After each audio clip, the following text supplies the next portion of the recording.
ในตอนนี้ยังบ้านเคยเรื่องขมาวันนี้คือจะน้องกลางเหมือนกันเคยกันสับเกยอย่างจะน้องล้อมือจากนั้นถ้าถึงล้อมือแต่เมืองออกเนี่ยต่อបើក្នុងមួយអាទិត្យឯងខំប្រឹងលក់ផ្ទះនេះដាច់ម៉ាំងនឹងមិននិយាយឬរៀបការទៀតទេផ្ទះនឹងយ៉ាងម៉េចមកនៅក្នុងរូបឡើងថ្មីហើយនៅខាងក្រៅឡើងចាស់រូបដែលឯងឃើញគឺ10ឆ្នាំមុនតែផ្ទះដែលឯងឃើញគឺ10ឆ្នាំក្រោយចាស់មានខ្មោចបើអូតូហើយទៅលេអត់ទេខ្យល់បក់ជិតទៅលេខ្យល់បក់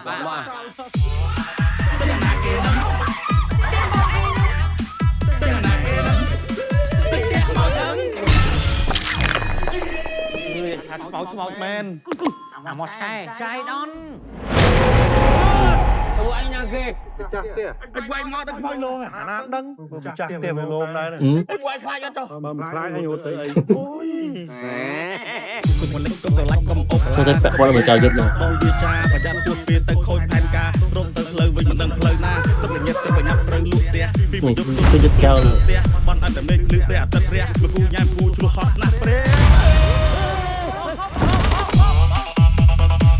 ពួកឯងនេះបងគ្រប់គ្នាហ្នឹងក៏មិនជាប់អរិយថាតែឲ្យមានខ្មោចបានគេមករត់អញ្ចឹងអាមកឆ្កែអញគិតថាពួកគាត់ប្រហែលជាព្រើលភ្នែកទេបងខ្លាចដែរខ្លាច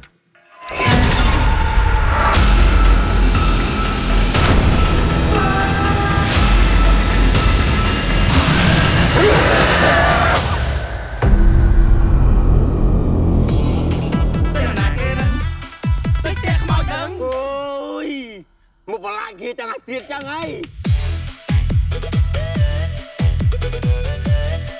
អូខេអញ្ចឹងរឿងមួយនេះគឺចាក់ថ្ងៃ14កក្កដា2026នៅគ្រប់រោងភាពយន្តតាមខ្ញុំមើល trailer មិញសាច់រឿងគឺរឿងខ្មោចលីកំ pl ែងតែឃើញកំ pl ែងច្រើនជាងអញ្ចឹងគាត់ថារឿងហ្នឹងអាចនឹងសាច់រឿងអត់មានណាទេគឺគ្រាន់តែជារឿងកំ pl ែងហ្នឹងហើយយើងមើលដោយបិទគូក្បាលអញ្ចឹងណាយើងមិនកាច់សាច់រឿងច្រើនទេយើងគ្រាន់តែមើលតាមអារម្មណ៍សប្បាយអញ្ចឹងទៅពួកឯងឃើញថាមានតួអង្គកំ pl ែងជាច្រើនគឺសិតតារាកំ pl ែងហ្មងមកចូលរួមក្នុងរឿងមួយនេះខ្ញុំគិតថាដឹងតែសោចហើយរឿងហ្នឹងដឹងតែសោចហើយប៉ុន្តែសំខាន់ពេលដល់ឈុតខ្មោចគឺខ្ញុំមានអារម្មណ៍ថាអត់ទាន់ខ្លាចទេអត់មានអីត្រូវភ្ញាក់តក់ស្លុតអីទេព្រោះដឹងស្រាប់ហើយខ្មោចកំ pl ែងតែខ្មោចយើងអត់កំ pl ែងជាមួយតួអង្គក្នុងរឿងហ្នឹងទេគឺគាត់កាចគាត់ថាយើងអ្នកមើលគឺឃើញបែបកំ pl ែងអញ្ចឹងពីខ្ញុំទៅខ្ញុំអត់ទាន់ហ៊ានថារឿងនេះល្អមើលមិនល្អមើលទេគ្រាន់តែជា trailer ទេអញ្ចឹងមានតែចាំទៅមើលអស់គ្នានៅរោងភាពយន្តដែលគេចាក់បញ្ចាំងថ្ងៃទី14កក្កដាហ្នឹងហើយចាំទៅមើលអស់គ្នា